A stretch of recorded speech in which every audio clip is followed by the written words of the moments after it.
So இப்ப பாத்தீங்க அப்படின்னா மாதம்பட்டி தங்கவேல் ஹாஸ்பிட்டாலிட்டி பிரைவேட் லிமிடெட்னு இவர் பெரிய கம்பெனி வச்சிருக்காரு.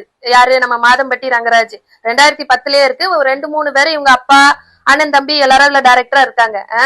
இவரு இப்ப கூரே இல்லாம இந்த ஜாய் கிறிசல்டான்னு ஒரு லேடி கூட தேவையில்லாம பழகி, இப்ப பாருங்க 2 பேருக்குமே அறிவு வேணும், அந்த லேடிக்குமே அறிவு வேணும். இப்ப அவங்க வந்து ஜுடிஷியல் செப்பரேஷன்ல இருக்காங்க.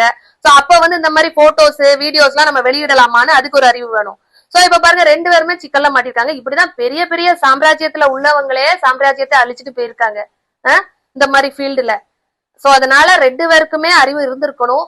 சோ இந்த கேஸ பொறுத்தவரை இனி அடுத்து ப்ரொசீடிங்ஸ்ல தான் பாக்கணும் என்ன ஏதுன்னு. ஆனா அறிவு இல்லாம 2 பேருமே அப்படி அவங்க வாழ்க்கை அழிச்சிட்டு இருக்காங்க. ஓகே மேடம், இப்போ இவங்க வந்து இந்த அளவு புகழின் உச்சத்துல இருக்காங்க. இவங்க ஏன் இந்த மாதிரி ஒரு சாதாரணமான ஒரு செயலை இப்படி எதையுமே நினைக்காம ஈடுபடுறதுக்கு என்ன காரணம்? அதான் சார், முட்டாள்தனமா முடிவு எடுத்துட்டாங்க. புரியுதா? இது வந்து சொல்றேன்ல, பெரிய பெரிய ஆட்களே இதுக்கு முன்னாடி நம்ம பாத்துருக்கோம்ல நிறைய விஷயங்கள். பெரிய பெரிய ஆட்களே இந்த மாதிரி விஷயங்கள்ல விழுந்து அவங்க சாம்ராஜ்யமே போச்சு சார். எவ்வளவு பெரிய சாம்ராஜ்யம், ஹோட்டல் மேனேஜ்மெண்ட் எல்லாம் வச்சிருந்தவங்க பயங்கரமா அடி வாங்கிடுச்சு. இவரு தேவையில்லாம இப்படி விழுந்துட்டாரு இந்த வலையில அப்படின்னு தான் சொல்ல முடியும். ஏன்னா 2 பேருக்குமே ஃபேமிலி இருக்கு.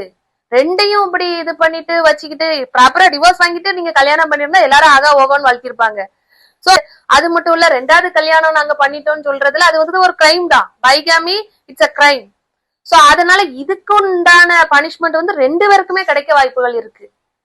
சோ இது அடுத்து என்னன்னு நம்ம பொறுத்திருந்துதான் பாக்கணும், இந்த கேஸ் வந்து எப்படி அடுத்து போகுது அப்படின்னு சொல்லிட்டு. ஆனா இந்த ஜாய் கிறிசல்டா வந்து லீகல் வைஃபா ஆகவே முடியாது. அவங்க பண்ணது கல்யாணமே கிடையாது ஃபர்ஸ்ட். அது மட்டும் இல்ல, அவங்களோட சைல்ட வந்து அவரோட சைல்டுன்னு ப்ரூவ் பண்ணாதான் முடியும். டிஎன்ஏ டெஸ்ட் எல்லாம் எடுத்து அவருக்கு பிறந்த குழந்தைதான்னு ப்ரூவ் பண்ணாதான், அதுவும் மாதம்பட்டி நினைச்சு அவரா கொடுத்த பங்கு தான் ஏத்துக்கிட முடியும். இந்த லேடியா டிமாண்ட் பண்ண முடியாது. ஏன்னா இவங்க வந்து பினான்சியலி வெல் செட்டில்டு தான், ஃபேஷன் டிசைனர். இவங்கள நம்பியே நல்ல வருமானம் வருது.